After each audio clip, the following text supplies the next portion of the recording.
입자 물리학에 관한 책, 국내에 번역된 책이 몇 권 있냐 하면 우리 집에 갖고 있는 게 그래서 뭐 입자 물리학의 뭐 범위를 정하에 따라 다른 한 10권쯤 있는데 국내 저자가 쓴 괜찮은 책도 있어요. 어, 경북대 교수인가 그 입자 물리학 저쪽에 페르미랩에서 했던 그 책도 좋았고 그 다음에 우리 박자세 그 제본했던 네이만이죠. 그 이스라엘의 그 사람 했던 그 책은 소립자를 찾아서 그 책은 역사적으로 굉장히 중요하고 요 책은 요즘 꼭 구입하셔요. 방법이 없습니다. 헌책방에도 다 디비세요. 예, 다 하세요. 왜 이 책이 필요하냐 하면 요 저자는 C. 알렌 유럽 가속기 직경 20 아니 둘레가 21km인가 그런 그 가속기에 직접 참가했던 연구원입니다. 전문가고. 예. 그래서 힉스 입자가 발견된 그 당시에도 이쪽에서 연구를 했고, 그 뒷내막도 자세히 들어있고, 이런 책은 드뭅니다. 이 책은 다른 책보다 뉴트리노에 대해서 굉장히 설명을 잘 해놨어요. 예. 슈퍼노가 터지면 전체 에너지의 1% 정도는 빛으로 나옵니다.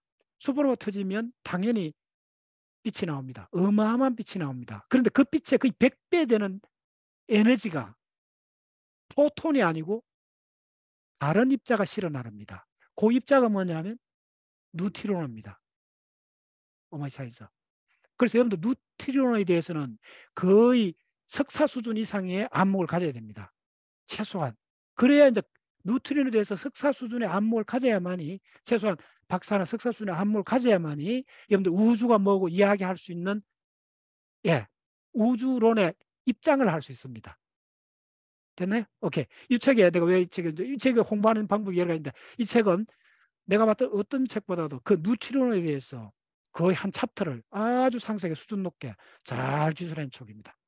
이 책의 뉴트리노가 뭔지 지금 내가 이야기한 그 이상으로 그 다음에 어떻게 보면 뉴트리노는 그 다음에부터 앞으로 우주의 비밀이 풀릴 때는 뉴트리노의 비밀이 반드시 풀려야 됩니다. 아직 뉴트리노의 비밀은 다 풀린 게 아닙니다.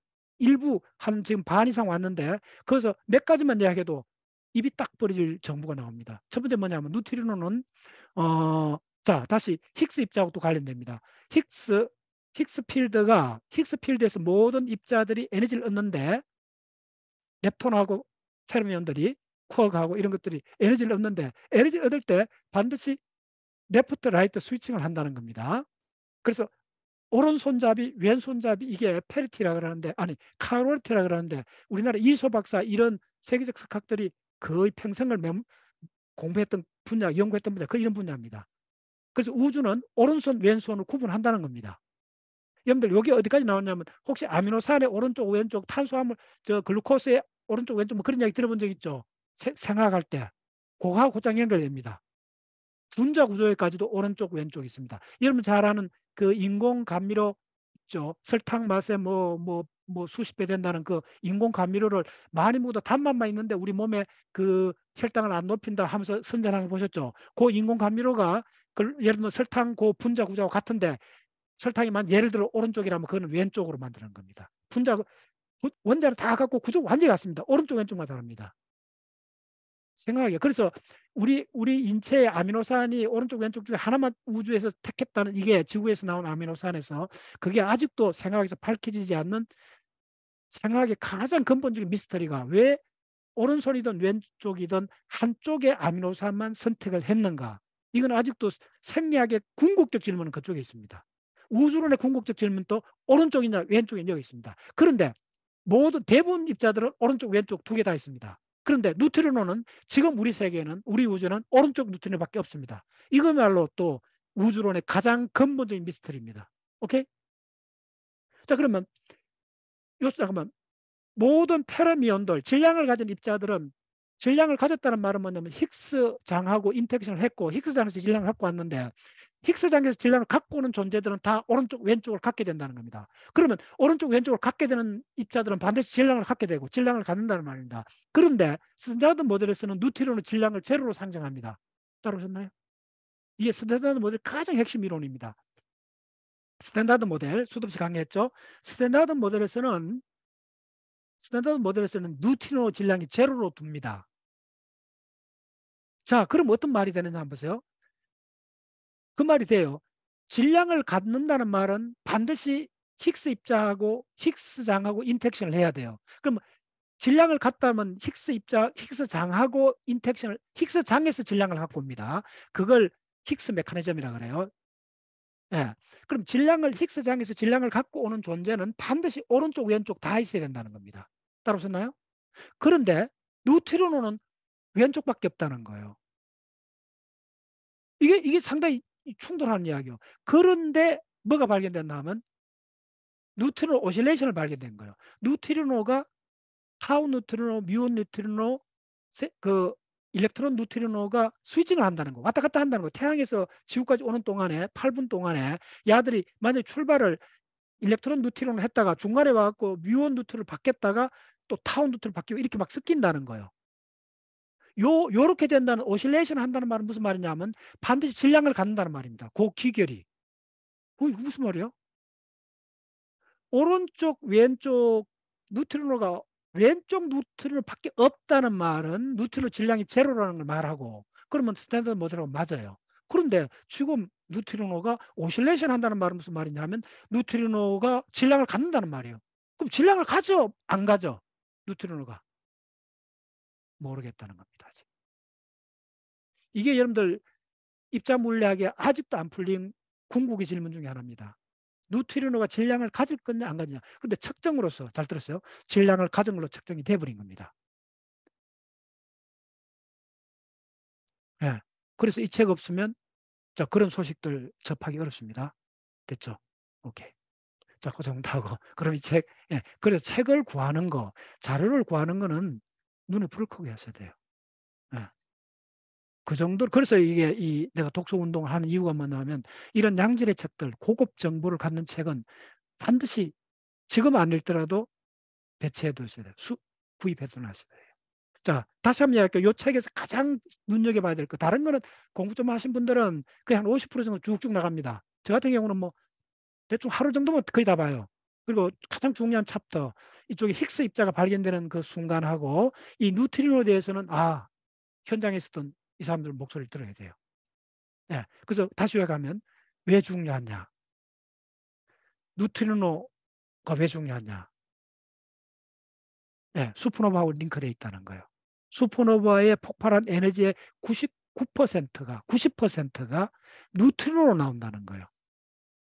그 다음에 태양에서도, 태양을 연구하는데도 뉴트리노를 연구해요. 그럼 뉴트리노 천문대가 어디에 있느냐 하면 뉴트리노 천문대는 만원경 이런 게 아닙니다.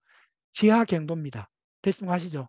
지하 경도에 수만 톤의 물을 가다 놓고 그거에 물 속에 있는 입자하고 우주에서 날아온 뉴트리노가 인터랙션하는 걸 체크합니다.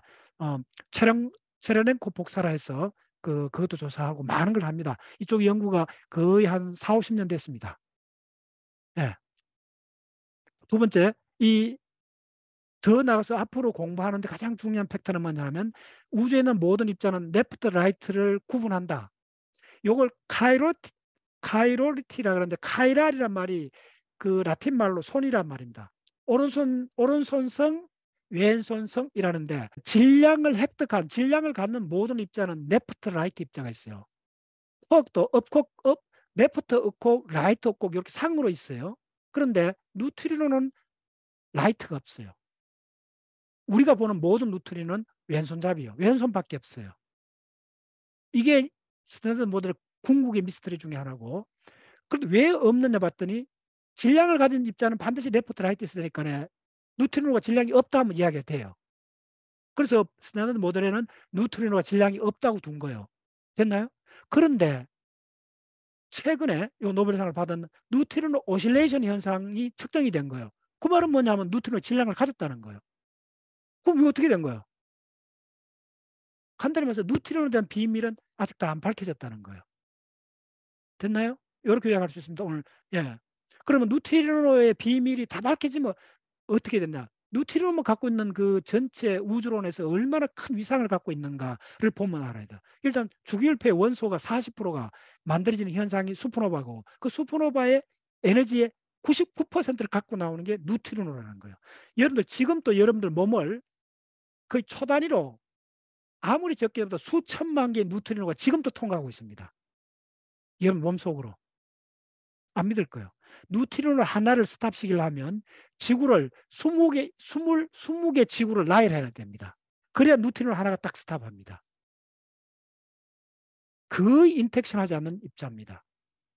그래서 뉴트리노가 그런데 뉴트리노 에너지가 전자의 에너지에 보다 뭐 엄청 적습니다.